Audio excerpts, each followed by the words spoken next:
Salut la compagnie!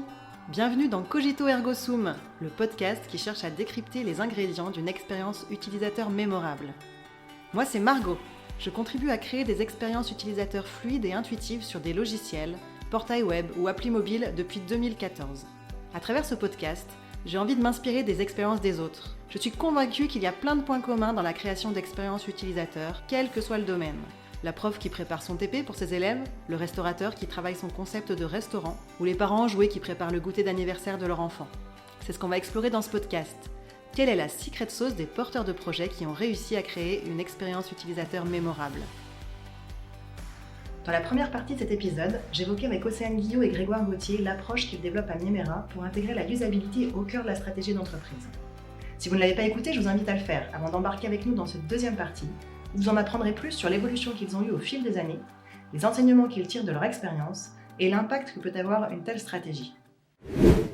Ouais, je vais peut-être juste rebondir sur, alors pas par rapport au contenu de ce qu'Océane venait de donner, mais on vient d'introduire un concept nouveau, on a parlé d'insight, donc c'est juste peut-être pour clarifier pour les gens qui les écoutent sur le podcast, en fait, Insights est le nom qu'on s'est donné à l'intérieur de Nemera, pour décrire la communauté d'innovation. J'ai parlé de 240 personnes qui sont des gens qui travaillent dans le secteur de l'innovation produit, auquel on appartient avec Océane. Et en fait, on a créé ce nom Insight, c'est pas une autre société, c'est pas une autre marque. D'accord. Voilà, Insight, c'est vraiment ce qu'on appelle la communauté d'innovation de Nemera. Ça, c'était l'explication de texte. on aurait pu l'introduire plus tôt, mais du coup, voilà, on a l'explication de ce terme-là. Ça marche. Bon, super intéressant en tout cas, ouais, ces différences culturelles. Enfin, on a ça aussi dans le logiciel. Moi, je crois que ça m'est jamais arrivé de travailler sur un logiciel qui soit diffusé de... Enfin, si, d'ailleurs. Mais pas... En tout cas, pas trop sur ces questions avec des grosses différences culturelles, mais je sais qu'il y a certains logiciels qui sont diffusés de partout et... Pardon. Et pour lesquels il faut s'adapter. Je sais que notamment en Asie, c'est pas les mêmes normes, c'est pas les mêmes réactions. Par exemple, je crois que les couleurs, le rouge pour nous c'est danger, mais en Asie c'est peut-être pas forcément la même chose. Et donc c'est des choses auxquelles il faut penser quand on fait nos maquettes, quand on réfléchit à comment afficher un message d'erreur, comment afficher certaines choses. Donc, Oui, et alors peut-être pour illustrer dans ce qu'on disait là sur le côté culturel, il y a un autre élément qui me revient, c'est que d'un pays à l'autre, on peut avoir la même molécule, le même médicament qui n'aura pas les mêmes canaux de commercialisation. C'est-à-dire qu'un médicament peut être en Europe soumis à prescription médicale, c'est-à-dire que pour avoir ce médicament-là, c'est une ordonnance médicale qui permet d'avoir ça, tandis que dans une autre région du monde, c'est un médicament qui sera accessible, ce qu'on appelle OTC, donc sans ordonnance. D'accord. Et donc ça va se traduire par une dimension, toute proportion gardée, un peu marketing. C'est-à-dire que le produit qui est sur ordonnance, il n'y a pas vraiment d'effort, c'est un étui, carton, etc. Là où un produit qui est OTC va être disponible en rayon. Et donc il y aura un travail un petit peu différent en termes de packaging tertiaire.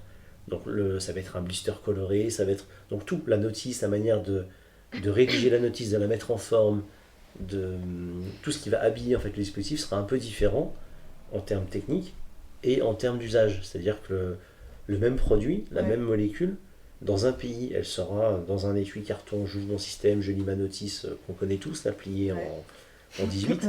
Et puis dans d'autres pays, ça sera un blister à ouvrir avec un truc joli en couleur. Et donc l'usage, le scénario d'utilisateur ne sera pas le même alors qu'on parle exactement de la même molécule. Voilà. Enfin, il y a des tas de... L'expérience utilisateur ne sera pas la même dans les deux pays. Et donc on ne va pas faire les mêmes vérifications puisque le format final ne sera pas le même. Et puis dernière illustration, c'est aussi la quantité de produits. Ramener à combien va coûter le dispositif, etc.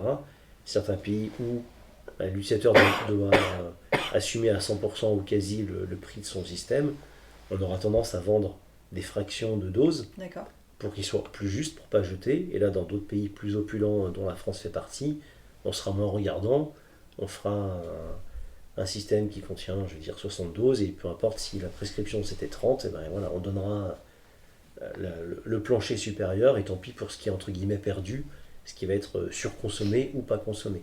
Donc ça peut donner lieu à des variantes de dispositifs liées à cette dimension culturelle, au remboursement, pratique. Enfin, C'est très voilà. complexe en fait.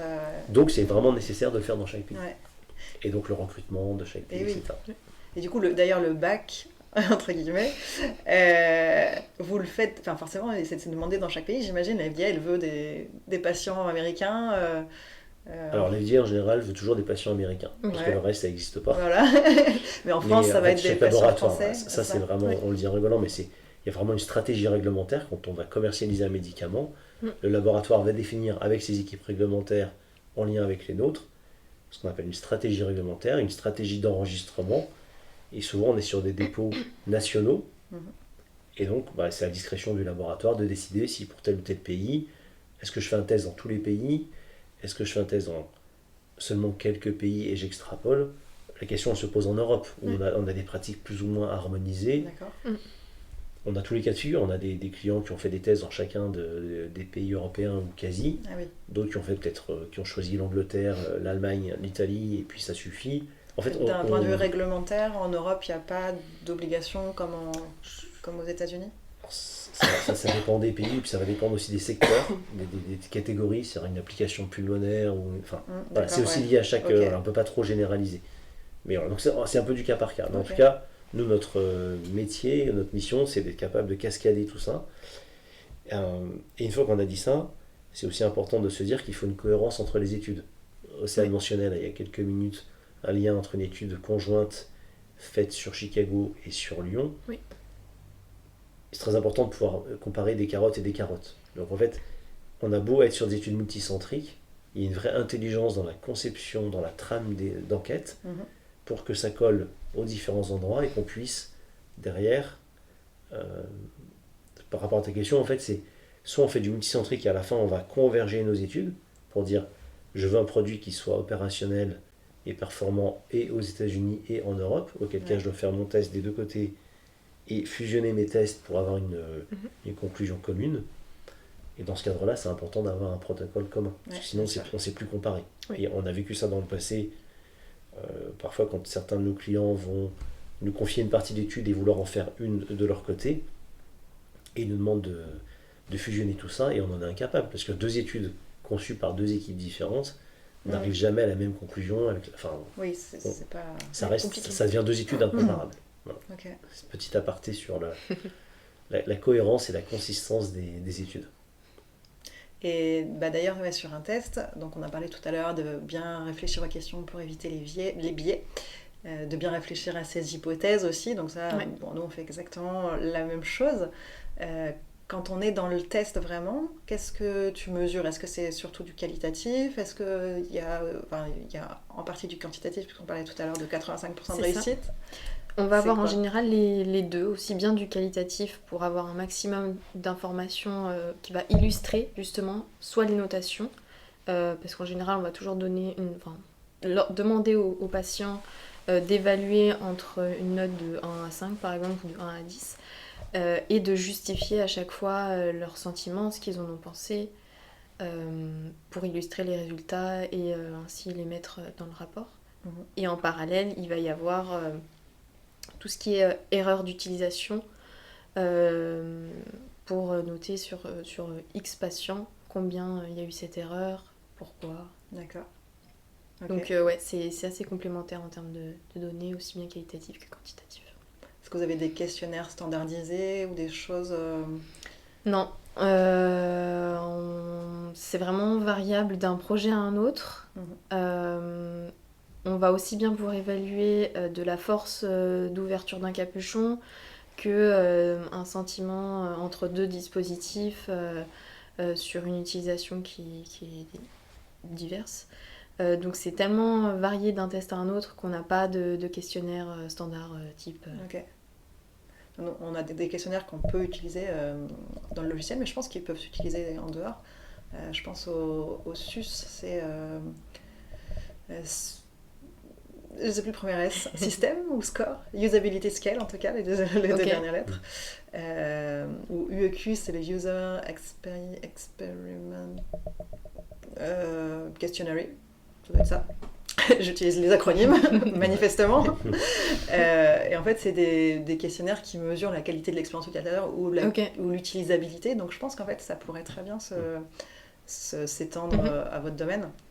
Et ce que j'aime bien, moi j'aime bien les utiliser, c'est que, enfin je les utilise surtout dans le cadre d'une refonte en fait, parce que je vais l'utiliser avant la refonte et après la refonte pour comparer. Pour mesurer la progression. Voilà, c'est ça. Après c'est intéressant aussi pour se comparer à de la concurrence, parce que c'est le principe d'avoir quelque chose de standard, on peut, mais peut-être pour une étude multicentrique, de voir si c'est mieux perçu dans un pays ou dans un autre, ça pourrait être intéressant d'avoir ce genre de choses.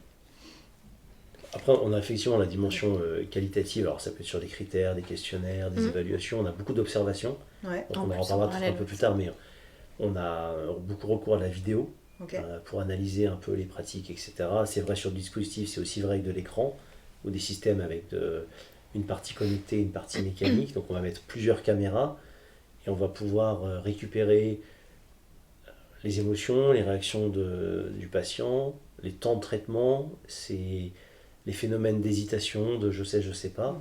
Donc ça on le fait avec des caméras, on a des salles équipées avec des vides sans teint, donc on a des salles d'observation qui nous permettent d'être vraiment à l'affût vraiment du côté comportemental de l'utilisateur, et puis aussi en appui de ces dimensions qualitatives, parce qu'on n'oublie pas notre bagage un peu ingénierie, on est capable de développer des petits systèmes vraiment ad hoc qui permettent de mesurer une distance, de mesurer un effort, donc on a vraiment une approche combinée du ressenti, du qualitatif, et aussi d'être capable de faire quelques mesures.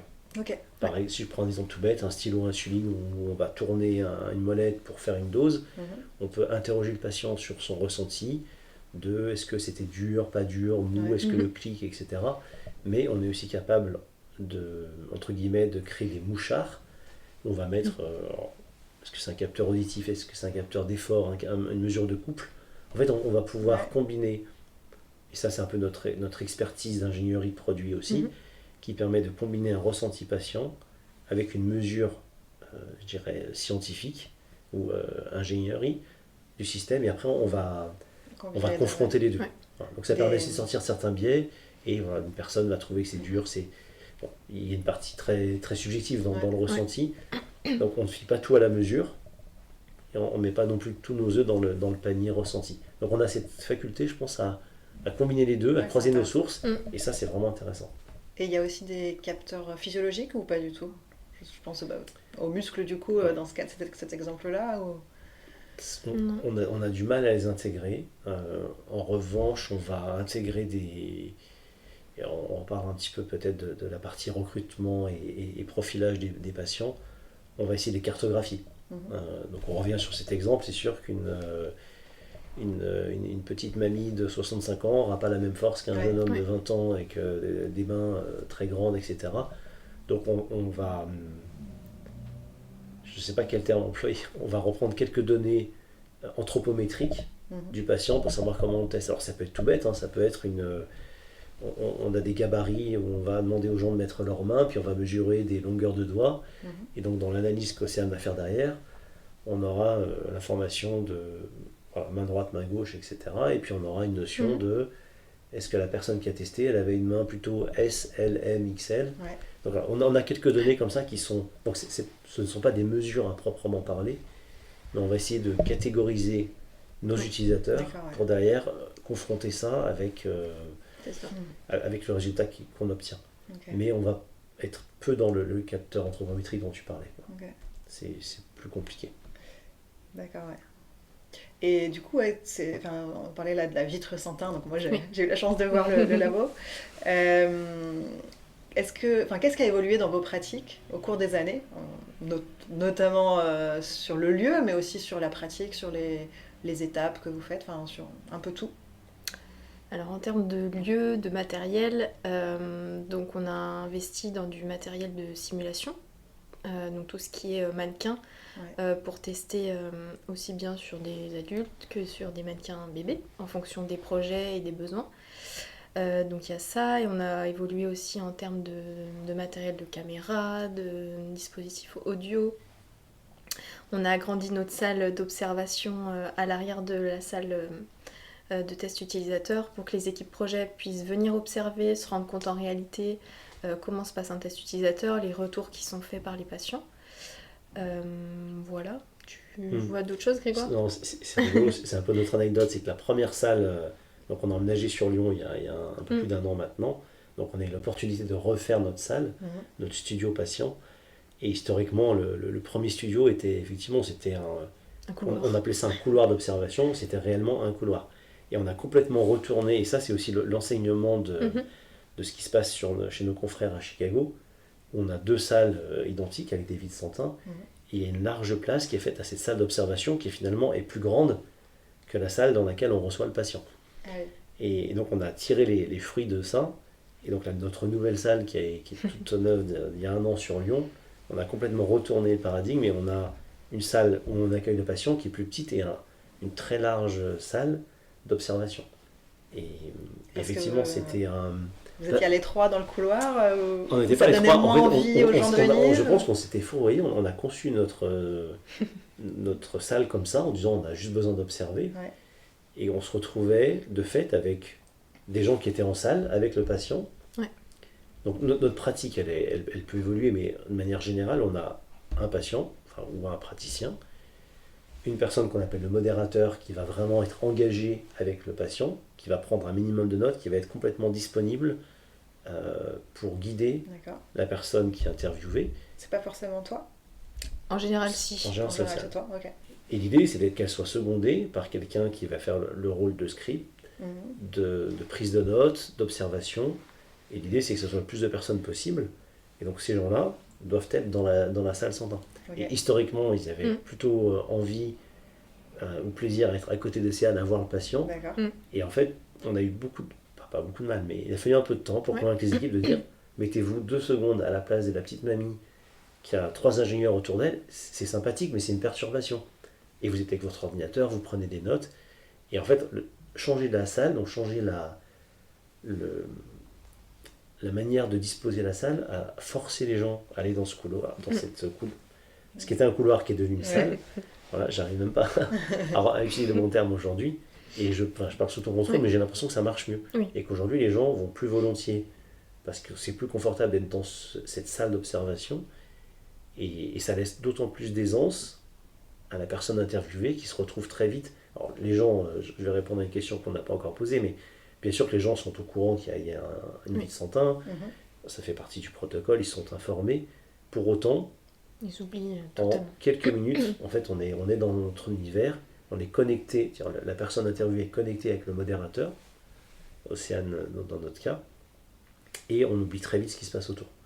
Et donc le bénéfice de ça, c'est réellement que la personne est très à l'aise et oublie tout ce qui se passe derrière, oublie qu'on a potentiellement des caméras, bien sûr qu'elle est informée, mais en fait, de ne pas les voir physiquement, et donc on a une captation de son et de vidéo, avec des retours dans la salle d'observation, des enregistrements possibles, des diffusions en streaming pour nos clients qui peuvent être à l'autre bout du monde et qui ont une demande souvent insistante à assister en temps réel à l'essai. Il y a probablement une dimension réglementaire à ça, donc voilà, on est capable de faire tout ça. Mais c'est un équipement qui est c'est un vrai outil de travail pour nous. Ok. Et sur la partie caméra, du coup, c'est une caméra qui est fixe dans la salle, ou comment ça se passe? Toutes les caméras sont mobiles. D'accord.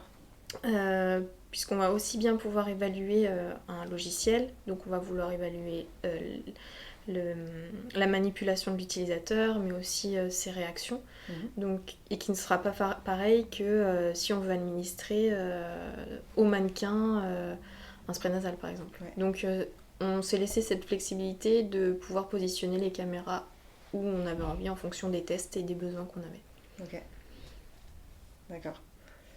On a une captation de son unique dans la salle avec un micro de très bonne qualité qui permet vraiment d'avoir toute la pièce, tous les commentaires, parce qu'on va souvent demander à l'utilisateur d'exprimer à voix haute son ressenti. C'est aussi une manière de tester. Donc c'est très important d'avoir un son de qualité. Donc là on a investi massivement sur la captation du son, et puis on a fait ce choix technique qui peut être discutable, mais qui est le choix de la mobilité, la flexibilité au niveau caméra. Donc on a plusieurs caméras qu'on s'est combinées entre elles, comme l'expliquait Océane, et qu'on s'est reconnecté derrière Donc on a des outils de montage classiques de régie vidéo qui nous permettent d'avoir tous les signaux convertis en un signal. Donc on a une synchro qu'on récupère derrière, par exemple, entre le visage de l'utilisateur, ce qui se passe sur l'écran et ce qui va se passer sur son dispositif qui est connecté à la ceinture ou je ne sais où. Donc on est capable d'avoir plusieurs points de vue qu'on sait resynchroniser d'un point de vue vidéo pour faire l'analyse derrière. Ouais, coup, et après on peut faire du tracking. On a des approches scientifiques à faire du tracking sur les vidéos, si on veut faire des mesures de vitesse d'activation, de temps d'activation, que sais-je. Mais on peut simplement garder ces images-là comme de l'analyse et puis être dans le qualitatif pur, quoi. Ok. En tout cas, très utile. Ouais. Et d'autres pratiques qui auraient évolué au fil des années? On a harmonisé nos pratiques avec Chicago. Ouais. Donc là, on a un seul et même process, on parle le même langage, on a les mêmes activités. Donc maintenant, on est vraiment harmonisé, on est sur la même longueur d'onde, on peut dire. Il y a ça. Il y a des choses en particulier parce que Chicago, si je dis pas de bêtises, c'était une entreprise qui a été rachetée par Nemera, c'est ça? En 2019, donc ça fait déjà 5 ans maintenant. Et donc eux étaient déjà matures sur ces questions. Absolument. Ok. Et du coup, il y a des choses, toi, que tu as appris à leur contact ou qui t'a permis d'améliorer ta pratique? Alors, on réalisait vraiment les activités en parallèle. On pratiquait les mêmes choses, qu'on n'appelait pas forcément de la même manière. Mais au final, on s'est rendu compte qu'on réalisait la même chose. Donc, c'est juste de l'harmonisation, du choix de termes employés qu'on a mis carte sur table pour parler le même langage au final. Mais il n'y a pas d'éléments importants qu'on a découverts aussi bien d'un côté que de l'autre. Vu que c'est assez réglementé, au final, il n'y a pas de découverte particulière. Ouais, on partage beaucoup sur nos pratiques, en fait. On échange régulièrement sur nos pratiques, sur nos sujets. Voilà. Enfin, ça, c'est très harmonieux et effectivement, il y a une convergence de pratiques. Puis une harmonisation, mais il n'y a pas eu de...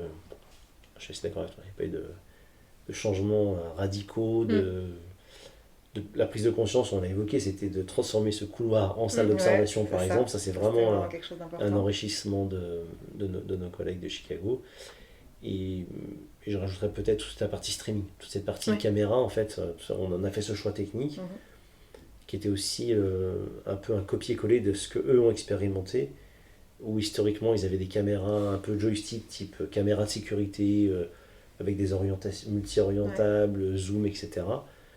Et en fait, ils se sont rendus compte que c'était pas évident parce qu'il fallait un opérateur pour contrôler ces orientations de caméra. Donc en back-office, dans la salle d'observation, quelqu'un en manette sur un joystick qui était finalement qu'un pilote de caméra, mais qui ne consacrait pas son attention à ce qui se passait, mais plus à la technique de zoomer, etc.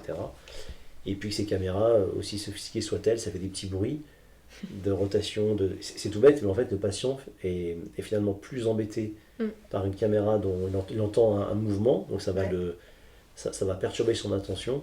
Donc on a tiré ces enseignements-là et on s'est calqué sur le même type de moyens techniques, de streaming, et c'est qu'aujourd'hui on est capable de streamer de la même façon sur nos salles d'observation à Chicago, sur nos salles à Lyon, potentiellement un jour sur d'autres salles.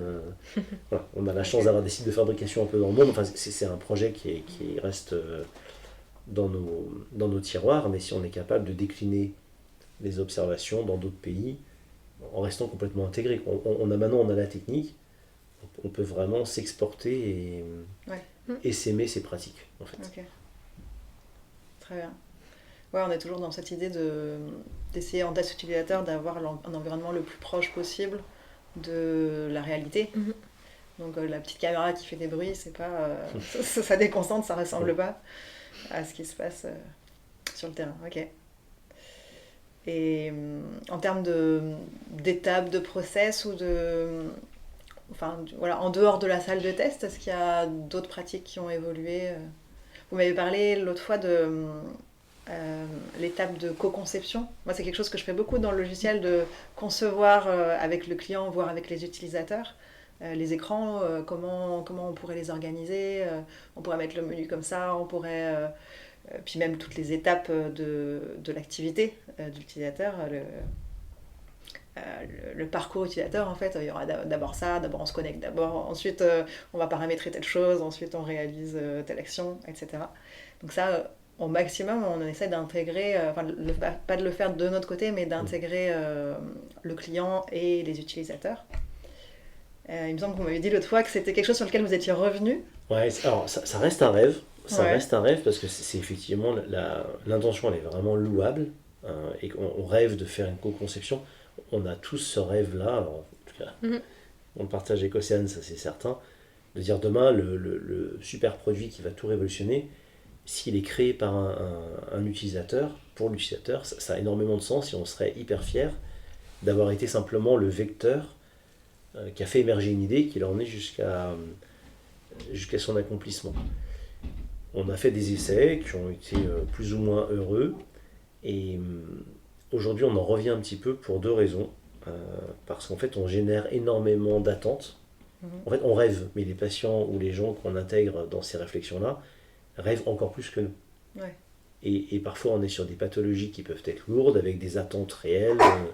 On peut avoir des parents d'enfants porteurs de maladies rares, vraiment des gens qui arrivent avec des fardeaux et qui voient dans cet exercice-là quelque chose qui va changer leur vie. Et donc ils se projettent plus que de raisonnable, et ça on a du mal à freiner cette projection-là. Et puis la vie étant ce qu'elle est, certaines idées, même si l'idée est absolument géniale sur le papier, il peut y avoir des contraintes économiques, etc., qui fait que cette idée ne sortira jamais, ou ne sortira pas tout de suite. Et en fait, c'est un des freins qui nous laisse un petit goût amer aujourd'hui, c'est qu'on génère une excitation et une attente auprès de patients, et c'est presque déontologique. En fait, on se dit on n'a pas le droit de les emmener, de les faire rêver, et puis de dire ben voilà, on ne fera pas. Parce qu'en fait, c'est incompréhensible de se dire mais là, il y a une solution, il y a un truc qui répond aux besoins, ça va changer ma vie, ça va me permettre d'arrêter d'avoir des nuits blanches à vérifier si mon enfant n'est pas entre la vie et la mort. Enfin, on touche à des choses lourdes, on n'est pas dans le confort de la machine à café qui a un bruit plus sympathique. Et donc on fait émerger des attentes colossales qui sont vraiment dans la base en termes des besoins humains, et si on ne sait pas donner suite à ça, en fait on se sent pas très pas très à l'aise dans nos bottes de dire on a lancé un truc et puis c'est non, on le fait pas. Oui, parce que même dans le meilleur des cas où on le ferait, on n'a pas dit tout à l'heure, on n'a pas donné de chiffre tout à l'heure, mais le délai c'est quoi, 5-6 ans entre l'idée et la mise sur le marché, ça peut quoi. être des années, voilà, ça peut être très très très long. Voilà, on est revenu un peu de ça. Ça ne veut pas dire qu'on ne le fait pas, mais en tout cas on le fait vraiment avec beaucoup de précautions, en essayant de poser les règles du jeu au maximum. Mais le fait est, c'est que quelqu'un qui vient vraiment avec ses tripes, qui va exprimer son besoin, l'insatisfaction du service rendu aujourd'hui, inévitablement il va se projeter, il va chercher à aller plus loin, et pour peu qu'il ait du répondant en face de lui, des profils ingénieurs créatifs qui vont dire mais c'est génial, et d'ailleurs on va faire ça. Enfin, on n'a pas vu une séance qui a jamais démarré, une séance ça démarre toujours. Donc le souci n'est pas de générer des idées, ça on sait tout le temps faire. C'est qu'est-ce qu'on en fait et comment on fait redescendre un petit peu l'excitation du côté patient, et aujourd'hui on est plutôt à freiner. Et voilà. Ce qui me renvoie sur un autre sujet qui est lié à ça, c'est en termes de recrutement de patients. C'est comment est-ce qu'on trouve, alors je ne sais pas si vous voulez nous poser la question sur ça, mais on va en parler parce que c'est voilà, de manière assez humble. Là, on a parlé du matériel, etc. Mais l'ingrédient de base dans nos essais patients, ce sont effectivement les patients. Et cet ingrédient-là, il n'est pas évident à cibler. Et c'était la question que tu posais sur est-ce que l'intégration des équipes de Chicago a changé un peu nos pratiques. Je pense de ce côté-là, oui, parce qu'en fait, on a des approches. Là, il y a vraiment une différence factuelle entre ce que font nos confrères américains et ce qu'on va faire ici en France. Qui est aussi lié au type d'études que l'on fait. Ce que l'on fait à Chicago, en mode service pour des clients, si on garde notre expression pour passer le bac, on se doit d'avoir une traçabilité totale sur le recrutement des patients, ce qu'on appelle le profilage. Et donc le choix que l'on fait, c'est que chacun son métier, et notamment sur la partie américaine, des sociétés sont spécialisées sur le recrutement et le profilage de patients. Donc, comme Océane l'expliquait tout à l'heure assez clairement, quand on va définir une étude, on va avoir un nombre d'utilisateurs suivant des catégories, par exemple des professionnels, des patients, des aidants, que sais-je. Donc on va faire une liste au Père Noël de tous nos besoins. On va confier ça à une tierce partie qui va se charger du recrutement. Alors ça a un coût. mais ils vont se charger du profilage, de l'anonymisation, je ne vais pas y arriver, des données, parce que ça c'est aussi une dimension cruciale, c'est on n'a pas besoin de savoir qui est utilisateur, mais c'est une vraie contrainte. Alors RGPD en Europe, mais ça existe aussi aux États-Unis, de rendre les données le plus anonyme possible et le plus rapidement possible. Okay. Donc pour garder l'histoire courte, aux États-Unis, on passe par des sociétés écrans, dont c'est le métier, qui vont nous fournir des patients à tel endroit. Donc ça peut être, suivant la pathologie, on peut trouver au même endroit, ou on peut être amené à se déplacer parce qu'on n'a pas assez de candidats. Donc on va parfois sillonner plusieurs villes aux États-Unis, parce que si on a besoin de 25 patients atteints de telle pathologie X, Y, Z, ben on ne va pas tous les trouver dans une seule ville. Donc ces sociétés-là vont nous trouver plusieurs patients, et puis on va tourner à différents endroits pour aller pour faire l'acquisition de tous ces tests-là. En France, on a choisi une approche radicalement différente jusqu'à aujourd'hui, très artisanale. Et c'est un vrai choix assumé. On pourrait passer par ces sociétés-là qui existent. On se rapproche un petit peu des recrutements pour des essais cliniques, donc avec une dimension clinique, etc. On peut aussi passer par des sociétés qui font des recrutements type marketing, donc vraiment le test consommateur, avec une branche pharma. Donc, encore une fois, RGPD, etc., tout ça peut s'appliquer. Le choix qu'on a fait chez Nemera, c'est de faire de l'artisanal, je l'évoquais comme ça. Et en fait, on prend le pari qu'on ait beaucoup de collaborateurs et que chacun peut trouver des contacts. Donc on a voulu utiliser le côté pyramidal, et ça revient aussi à notre fameux We Put Patient First, de ok, je travaille à la comptabilité, je travaille aux ressources humaines, ma manière de contribuer, j'ai forcément dans ma famille ou dans mon cercle d'amis une tante qui est diabétique, un petit neveu qui est asthmatique, etc. Voilà, le cousin du beau-frère d'eux. Donc c'est très artisanal, c'est pas toujours évident, donc c'est un vrai tendon d'Achille pour nous, mais on y trouve quelque chose de beau dans l'idée où on implique tout le monde. Et on a des gens qui sont fiers de dire à ma hauteur, j'ai contribué parce que j'ai mis en relation quelqu'un que je connais qui est porteur de telle ou telle condition, que j'ai mis en relation, j'ai fait venir chez Nemera, donc il y a une fierté de partager ce pour quoi on travaille. Voilà. Donc c'est fragile, mais on y tient.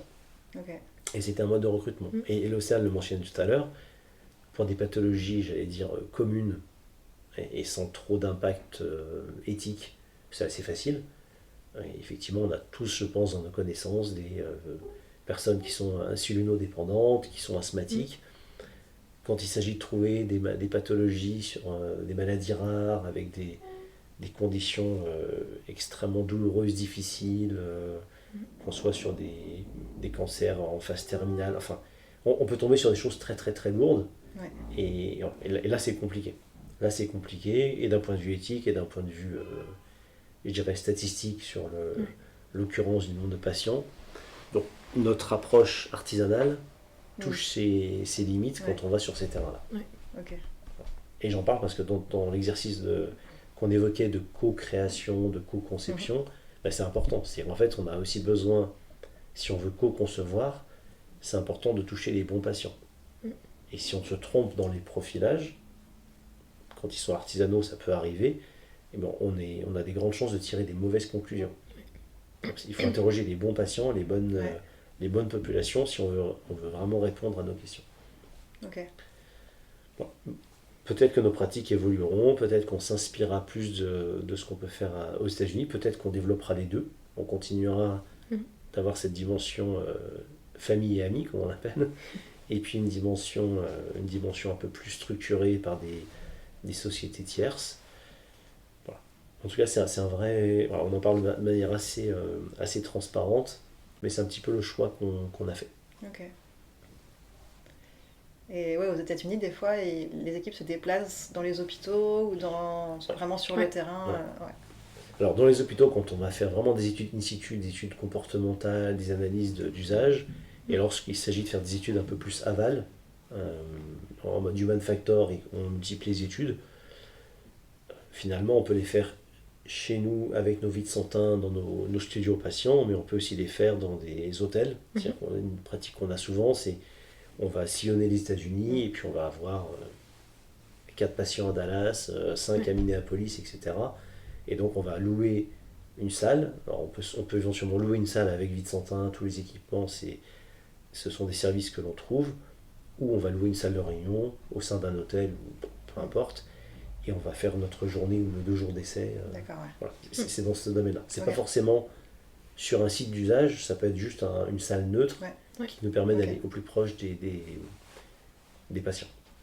D'accord. Super. Moi, j'ai visité les locaux, comme j'ai dit tout à l'heure. Je trouvais ça, puis même par rapport à tout ce que vous racontez là, je trouvais ça impressionnant, en fait, cette maturité sur ces questions-là que je vois pas chez mes clients habituels. Alors forcément, il y a un biais de sélection parce que mes clients, ils font appel à moi parce que justement, ils n'ont pas internalisé ce métier. Et c'est qu'ils sont un peu moins matures sur cette question-là. Mais c'est vrai que les industriels avec lesquels je travaille, souvent, n'ont pas... ils voient la valeur de favoriser une bonne expérience utilisateur, mais ils n'ont pas mis ça dans leur process de manière systématique, comme c'est le cas chez vous. Et du coup, déjà, bravo. Et ensuite, ma question c'est qu'est-ce qui reste encore difficile aujourd'hui ? Est-ce qu'il y a des choses qui restent encore difficiles ? Ou est-ce que c'est bon, vous avez plié le game de l'expérience utilisateur, c'est facile ? Heureusement qu'il y a des choses difficiles. Oui. Le recrutement de patients, donc, comme tu disais, Grégoire, ça c'est assez important. Donc surtout dans les cas de maladies un peu plus rares.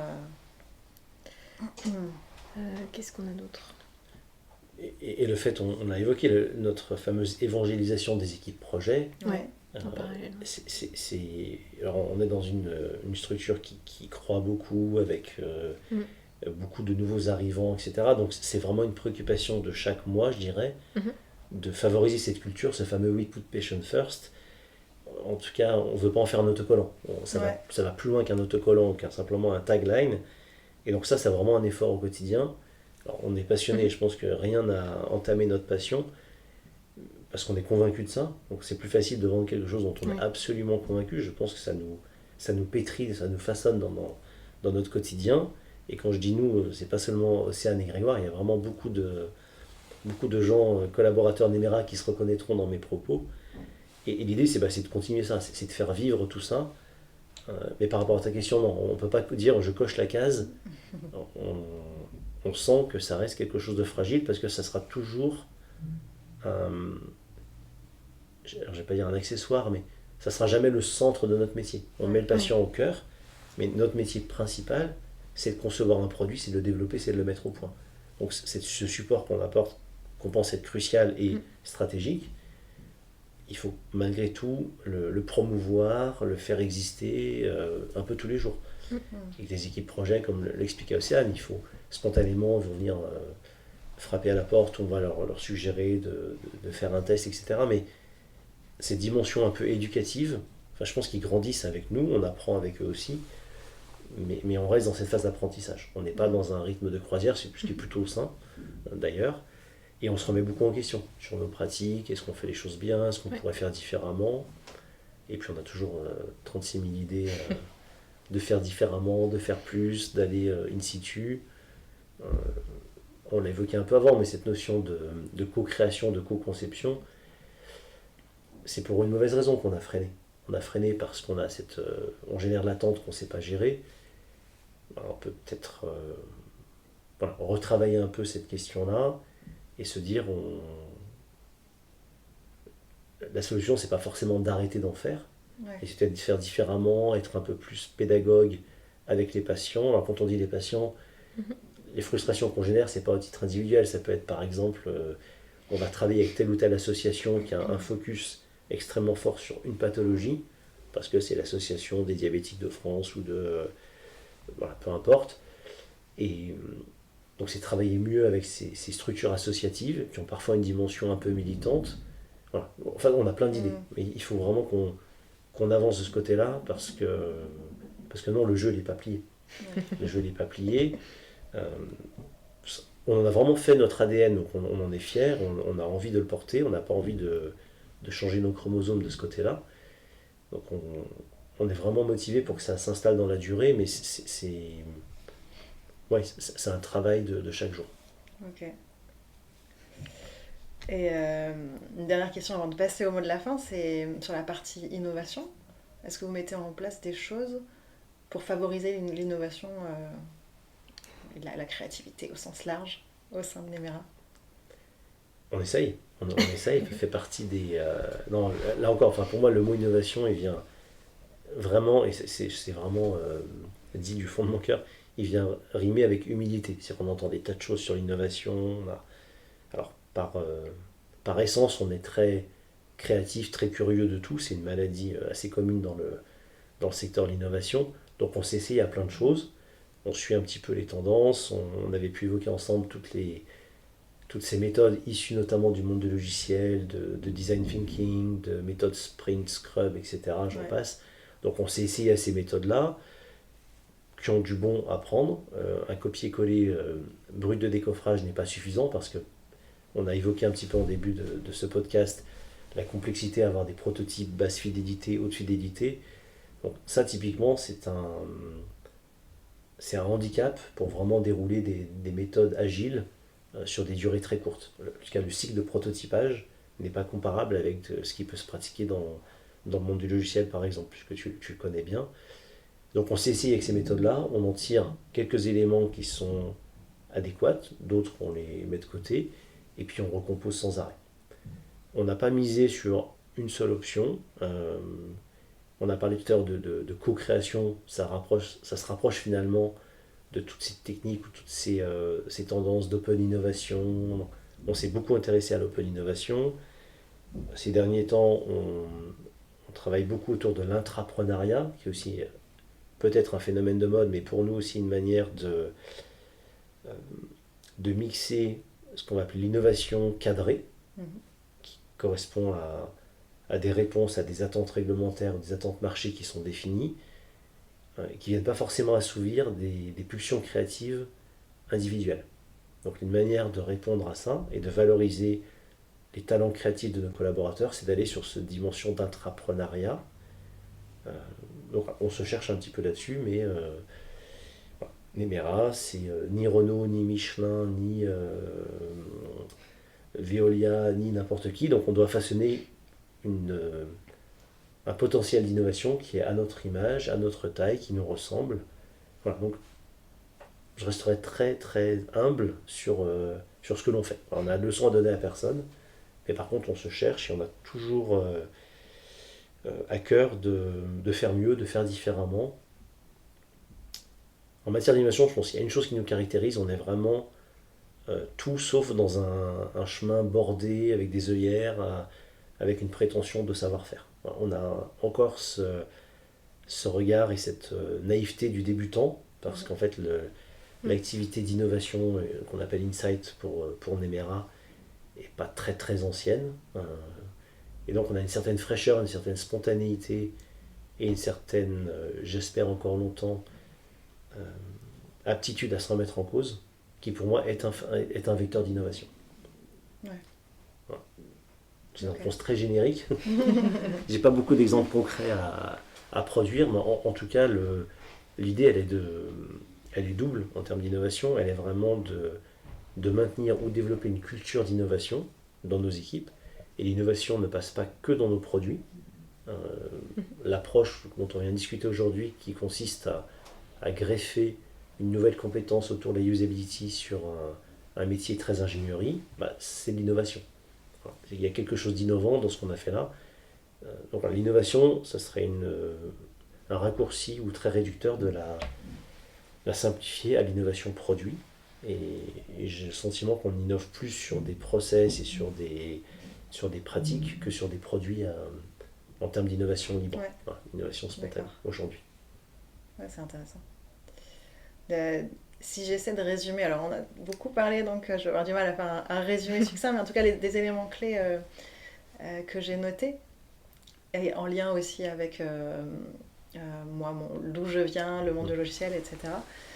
J'ai l'impression que ce qui est important à Nemera, donc déjà, c'est évidemment cette envie, on en revient au début, cette envie de mettre le patient au cœur et d'avoir ça aussi visible de l'extérieur qui, comme tu le disais au début, vous apporte finalement à la fois des clients et des gens pour recruter, pour le recrutement, quoi. Donc c'est bien d'avoir la phrase, mais c'est mieux de le faire en vrai, parce que sinon les clients ils partent vite, pareil pour les salariés.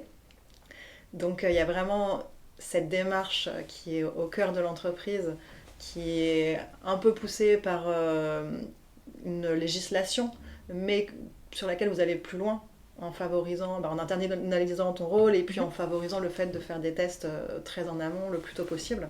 Et donc là on rejoint vraiment ce qu'on fait nous dans le logiciel avec les tests sur maquette, j'en parlais un peu, le fait d'aller encore plus en amont, aller observer sur le terrain comment ça se passe, faire de l'analyse de l'activité, faire des interviews, etc.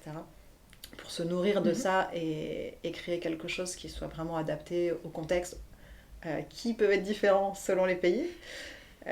Donc ça c'est... Ouais, moi, je trouvais ça super intéressant cette discussion là-dessus parce que c'est pas seulement une histoire de culture, c'est aussi le contexte économique du pays qui va changer les choses.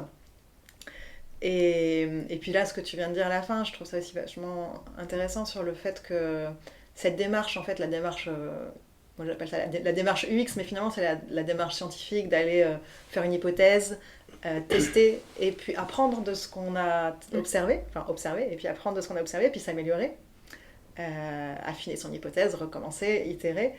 Cette démarche finalement de l'apprentissage par renforcement, au final, qu'on fait depuis tout petit quand on apprend à marcher, et vous appliquez aussi à vous-même en interne, de tester des choses, d'observer ce qui se passe, et puis de tirer des enseignements de ça, et de s'améliorer au fur et à mesure des années. Donc sur l'aspect, innovation dans les process, moi c'est ça que j'en retire.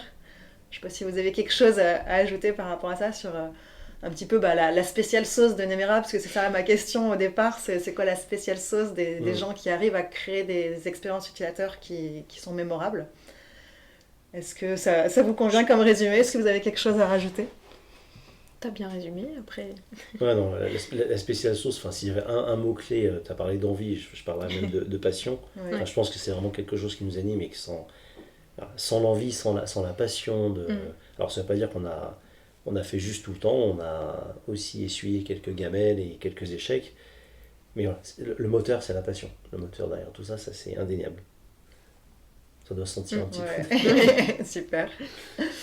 Et on arrive sur mes 2 dernières questions, les mots de la fin, parce que vous êtes 2. Est-ce que vous pouvez me raconter chacun une expérience utilisateur qui soit mémorable pour vous? Alors, même si j'en ai beaucoup, ouais. Une expérience qui est assez marquante, donc on part sur la base d'un dispositif ophtalmique qui est à la base tout blanc, qui est un multidose, donc les utilisateurs peuvent s'administrer plusieurs gouttes. Et lors d'un test, donc il faut savoir qu'en général quand on s'administre des gouttes, tous les patients ne voient pas bien, ne voient pas correctement. Et donc via un feedback, un retour patient qui nous a été fait, en fait le collier, le petit embout pour délivrer la goutte était blanc sur blanc. D'accord. Et il ne voyait pas bien la goutte sortir et il ne savait pas si la goutte s'administrait correctement dans son œil. Et via ce retour de patient, il nous a permis de modifier le design et plus particulièrement la couleur de cet embout pour délivrer la goutte, pour que ça soit plus... qu'on puisse le distinguer plus clairement et plus facilement pour sa fonction principale qui est d'administrer une goutte dans l'œil. D'accord. Donc en gros, le patient ne savait pas à quel endroit la goutte allait sortir, et grâce à ce retour et donc cette modification derrière du design, maintenant ils savent... Qui est un élément maintenant clé du dispositif. Ouais, ça en fait vraiment sa particularité. Ouais, d'accord, c'est signature. La petite signature de ce dispositif-là. Ok, et donc c'est mémorable pour toi, parce que c'était dans ta pratique, c'est quelque chose C'est vraiment un seul retour client qui a changé... le dispositif... patient plutôt, qui a changé le dispositif... Le dispositif semblait simple et en fait, c'est une petite remarque d'un patient qui a fait changer le dispositif sur des millions de dispositifs. Et du coup, qui maintenant... améliore l'usage pour un nombre important de personnes. C'est ça. Ok, super. Comme quoi, c'est important. Et oui, évidemment. Et toi ? Alors moi j'ai une anecdote qui a presque 15 ans maintenant, qui est drôle, parce qu'elle va être assez complémentaire avec celle qu'Océane vient de nous partager. Et on est au début des années 2010, on développe un produit pour un client américain. À l'époque, on n'avait pas du tout intégré cette notion d'usability, donc on était, je dirais, plus spectateur de l'arrivée réglementaire et puis de certains clients qui étaient pour le coup plus en avance que nous à l'époque. Et donc dans ce contexte-là, on développe un dispositif, pour faire très simple, qui ressemble un petit peu à un déodorant liquide qui s'applique sous les bras. Et que l'applicateur, qui était je verse dans une petite coupelle, etc., on a travaillé sur un système un peu plus intégré et une énorme équipe projet chez Nemera qui travaille nuit et jour pendant des mois et des mois et des mois, et arrive le fameux passage du bac. Et très gentiment, notre client invite des représentants de l'équipe projet Nemera à assister au tout premier test utilisateur de ce système-là. Et donc un de nos collaborateurs qui se reconnaîtra probablement lorsqu'il entendra le podcast est invité, arrive aux États-Unis avec ce client, assiste à son premier essai derrière une vitre sans teint, donc un effet un petit peu waouh, rentrée des classes. Premier utilisateur, prend le système, on regarde la notice, etc. Application plus ou moins correcte. Et là, le deuxième utilisateur prend le système et spontanément a cru qu'il fallait boire cette petite coupelle avec du liquide et donc porte ce système à ses lèvres. Et voilà. Et donc mon très grand regret depuis 15 ans, c'est que la seule vidéo que l'on a, c'est celle du patient qui se trompe, et celle que je rêve d'avoir 15 ans encore après, c'est la tête du collaborateur pour qui ça a été un changement radical de vie. Ça a été une leçon de dire il va pas faire ça, va pas faire ça. Ouais. Et, voilà. Et en fait, pour moi, cette anecdote, elle est intéressante parce que quand on est pris dans un sujet, on a le nez dans le guidon nuit et jour, notre création, c'est un peu notre bébé, on imagine, mais pas du tout, ce qu'un utilisateur lambda peut en faire. Ouais. Et là, pour cette personne à qui je pense régulièrement, c'était pour lui un choc, mais réellement un choc psychologique, un traumatisme, on pourrait dire, de dire, mais non, en fait, il y a des gens qui sont capables de l'utiliser différemment. Et ça a été vraiment un révélateur, si bien qu'il en a fait encore aujourd'hui, 15 ans après, sa marque de fabrique dans le développement de sa carrière. Il a quitté Nemera depuis, mais voilà, c'est quelque chose qui l'a vraiment marqué, je pense, dans sa vie professionnelle. Et j'aime raconter cette anecdote parce qu'en fait, ça, à elle seule, pour moi, elle vient justifier tout le travail qu'on a fait chez Nemera, d'intégrer la usability et à quel point faire des produits d'ingénieur, c'est bien. Faire un produit qui répond à un service et que l'utilisateur n'est pas forcément l'ingénieur qui l'a conçu. Voilà, ça résume pour moi toute la démarche usability telle qu'on l'a mise en place et sa portée éducative sur les équipes qui créent. Et le design a été changé suite à ça ou pas ? Le design n'a pas été changé, le produit s'est arrêté pour d'autres raisons complètement indépendantes de l'usage, vraiment liées à la molécule. Mais non, la chose qui a changé, c'est le collaborateur. Parce que ce qui me vient, c'est pour moi, ça illustre deux phrases qu'on dit souvent dans notre métier, c'est vous n'êtes pas votre utilisateur. Et donc, d'où la pertinence d'aller tester avec des vraies personnes qui sont dans la cible et pas juste la voisine ou le conjoint ou je ne sais qui. Donc, il faut vraiment aller vérifier chez d'autres personnes que soi. Puis aussi, le concepteur, il y a un gros biais. En tant que concepteur, on est dedans, parce qu'on est dans un tunnel puis c'est nos idées, donc forcément, elles nous paraissent logiques, puisqu'elles sortent de notre cerveau. Puis on les connaît tellement, qu'on a tellement bossé dessus que tout paraît évident. Et en fait, quelqu'un qui arrive et qui connaît pas qui n'a pas eu tout ce process de pensée, va peut-être interpréter les choses complètement différemment. La deuxième phrase qu'on dit souvent, c'est pas la faute de l'utilisateur, c'est la faute du design. C'est jamais la faute de l'utilisateur. Et du coup, c'est pour ça que je demande, est-ce que le design a été adapté ? Parce que peut-être ce serait, on sait pas, peut-être que ça aurait été le seul sur 10 000 personnes et vous êtes juste tombé sur la mauvaise personne, mais plus probablement, il y avait quelque chose qui donnait envie de boire. Oui, probablement qu'il y avait quelque chose. Ok, super. Et puis ma petite dernière question, donc si vous écoutiez ce podcast avec quelqu'un d'autre au micro, qui est-ce que vous aimeriez entendre interviewer? Vas-y, Grégoire. Alors, moi, j'ai une idée qui me vient spontanément, qui est très, très pratico-pratique. On recevait la semaine dernière des personnes non-voyantes. Ça fait partie de notre démarche en termes d'intégration des patients. Et pour sensibiliser les gens à ce que c'est que, même si ce n'est pas une pathologie au sens traitement pharmaceutique à proprement parler. Et donc, en discutant avec ces personnes-là, moi, une question qui me vient, c'est à une époque où on parle beaucoup d'inclusion, etc., discuter avec des personnes non-voyantes nous explique qu'en fait, la digitalisation de notre monde est un frein et un handicap croissant pour eux, parce qu'ils se retrouvent complètement démunis sur des questions d'accessibilité. Donc, la personne que je rêverais d'entendre à ce podcast, ce sont les équipes qui développent notamment des sites institutionnels, qu'on parle de l'assurance maladie, de la SNCF, etc. Et que déjà, pour une personne valide, à l'aise avec l'informatique, c'est pas toujours facile de se repérer à travers ces applications et ces services digitaux. Voilà. Mais je trouve qu'il y a quelque chose de pas très logique aujourd'hui où je parle avec mon âge, mais l'impression qu'on a de plus en plus d'attention en termes d'inclusion, etc. et qu'on voit une digitalisation qui va finalement à l'encontre, en fait, qui vient régresser l'autonomie de personnes qui sont en situation difficile. Ouais. Donc, je serais vraiment curieux d'en apprendre plus sur ce petit paradoxe-là. Ouais. C'est vrai que la question de l'accessibilité, c'est quelque chose qui est vraiment important dans le domaine du numérique, qui peine à être démocratisé. Et puis, il y a des gens qui sont vraiment à fond là-dessus et qui portent ce message très fort. Et puis, effectivement, la réalité du terrain qui fait que c'est toujours la dernière roue du carrosse, encore après les utilisateurs lambda. Mais j'avais pas forcément en tête ce paradoxe que tu décris, qui est vachement intéressant, le fait que plus ça va et plus on peut plus aller acheter un billet de train au guichet, enfin on peut encore, mais ça devient de plus en plus difficile, il y a de plus en plus de gares qui ont plus de guichets, et en même temps, à côté de ça, l'alternative, elle n'est pas accessible à tous, quoi. Voilà, enfin, ce sentiment, c'est pour ça que ta question spontanément, voilà, on a rencontré ces personnes la semaine dernière, et déjà en tant que valide, c'est pas toujours évident.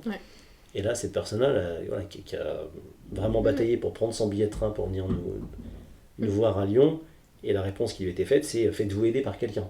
Voilà. Et si c'est ça l'inclusion, alors c'est bien, ça favorise la relation interpersonnelle, mais voilà, je pense qu'il y a peut-être d'autres réponses que « faites-vous aider par quelqu'un de valide ».